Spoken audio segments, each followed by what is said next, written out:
नमस्कार और स्वागत है आपका इस खौफनाक सफर में। रात का सन्नाटा और चंचल हवा के बीच हम आपको ले जा रहे हैं एक ऐसी जगह जहां खौफ आपका इंतजार कर रहा है। ये है वो जगह जहां आपको हिम्मत की जरूरत होगी। अगर आपको ये वीडियो पसंद आए तो हमें लाइक करना मत भूलें, और अगर आप और भी हैरत अंगेज कहानियां देखना चाहते हैं तो हमारे चैनल को सब्सक्राइब जरूर करें। तो चलिए आज का हॉरर सफर शुरू करते हैं। देखते हैं कि किस राज को हम खोलने जा रहे हैं। मैं कभी भूतिया घरों में विश्वास नहीं करता था, लेकिन जब मैंने अपने दूर के चाचा से खंडहर में बदलते विक्टोरियन मैंशन को विरासत में पाया तो शहर के लोगों द्वारा बताई गई कहानियों ने मेरी रीढ़ को कंपा दिया। उन्होंने कहा कि यह शापित है कि कोई भी जो वहां रात भर ठहरता है बच नहीं पाता। मैंने इसे सिर्फ गपशप के रूप में खारिज कर दिया, जो शायद घर के डरावने रूप के कारण हुआ था। दीवारों पर चढ़ी हुई बेलें, टूटे हुए खिड़कियां और एक फाटक जो हवा में डरावने तरीके से चीखता था। लेकिन मुझे रहने के लिए एक जगह की सख्त जरूरत थी और घर मुफ्त में मिला था। इसलिए मैंने अपना सामान पैक किया, उन्हें अपनी पुरानी पिकअप ट्रक में लादा और शहर के बाहरी इलाके में स्थित इस मैंशन की ओर रवाना हुआ।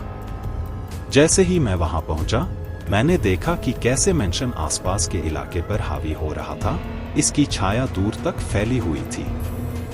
फाटक चरमराया जब मैंने उसे खोला। इसके लोहे के बार ठंडे और खुरदरे थे।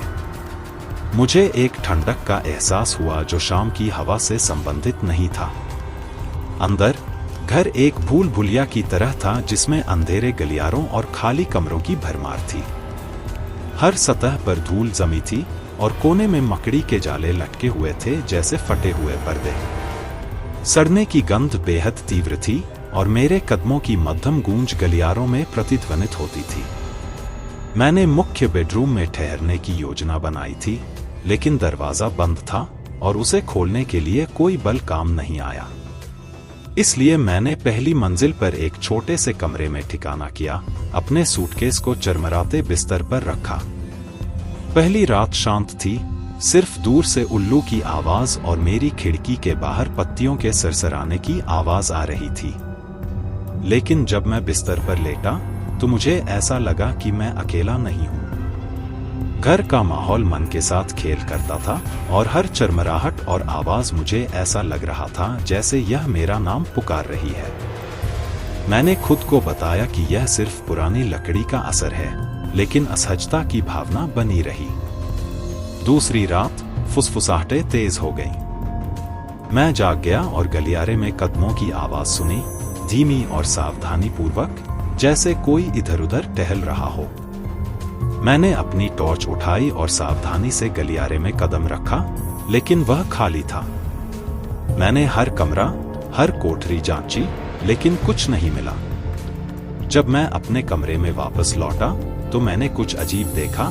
मुख्य बेडरूम के सामने फर्श पर धूल को किसी ने हिला दिया था, जैसे कोई वहां खड़ा था, मुझे देख रहा था। तीसरी रात कदमों की आवाज वापस आई, इस बार फुसफुसाहट के साथ। मैं शब्दों को स्पष्ट रूप से सुन नहीं सका, लेकिन ऐसा लग रहा था कि वे दीवारों से आ रही हैं। मैंने अपना कान दीवार के खिलाफ रखा और एक दूर की तालबद्ध खरोंच की आवाज सुनी। यह ऐसा था जैसे कुछ बाहर आने की कोशिश कर रहा हो। जैसे जैसे रात बढ़ी, फुसफुसाहटें तेज होती गईं और मैं सो नहीं सका। मेरी टॉर्च की किरण हर गुजरते परछाई के साथ कांपने लगी और मुझे एक गहरी डरावनी भावना महसूस हुई। खरोंच ज्यादा उन्मत्त हो गई और मुझे एहसास हुआ कि यह मुख्य बेडरूम के दरवाजे के पीछे से आ रही है। मुझे पता था कि मुझे अंदर जाना होगा। मैंने अपने टूल बॉक्स से एक क्रोबार उठाया और दरवाजे के कांच को उखाड़ने की कोशिश की। इसमें पूरी ताकत लगानी पड़ी, लेकिन आखिरकार दरवाजा जोर से टूट गया। मैंने अपनी टॉर्च की किरण कमरे में डाली, उम्मीद कर रहा था कि वहां कुछ नहीं मिलेगा, लेकिन जो मैंने देखा उसने मेरे खून को जमा दिया। दीवारों पर खरोंच के निशान थे, गहरे निशान जो पूरे कमरे में फैले थे। एक सड़ागला चार पोस्टर बेड बीच में खड़ा था, इसके कभी खूबसूरत पर्दे फटे हुए थे और वहां कोने में फुसफुसाहटों का स्रोत था, एक कंकाल अपने घुटनों के बल झुका हुआ, उसकी हड्डियां अभी भी फर्श को खुरच रही थी। वह मेरे चाचा थे। फुसफुसाहटें तेज हो गईं और मैंने देखा कि जैसे ही मैं पीछे हट रहा था, टॉर्च की किरण मेरे हाथ में कांप रही थी और घर मुझे चारों ओर से दबा रहा था। मैं गलियारे से भागता गया, मेरा दिल तेज धड़क रहा था। फुसफुसाहटें मेरे हर कदम के साथ और जोरदार होती जा रही थी। मैं मुख्य दरवाजे तक पहुंचा, लेकिन वह खुल नहीं रहा था। मैंने अपनी पूरी ताकत से खींचा, लेकिन ऐसा लगा जैसे घर खुद इसे बंद रख रहा हो। फुसफुसाहटें तेज हो गईं, खरोंचें और भी उन्मत्त हो गईं। मैंने सुना कि पीछे से कदमों की आवाज आ रही है, धीमी और सावधानीपूर्वक। मुझे पता था कि मुझे भागना होगा, लेकिन फुसफुसाहटें कुछ और कह रही थी।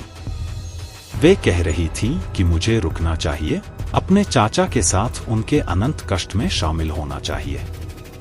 मैंने अपने गले के पीछे ठंडी हवा का एहसास किया और मुझे पता था कि मेरा समय खत्म हो गया था। फुसफुसाहटें ठीक मेरे पीछे थीं।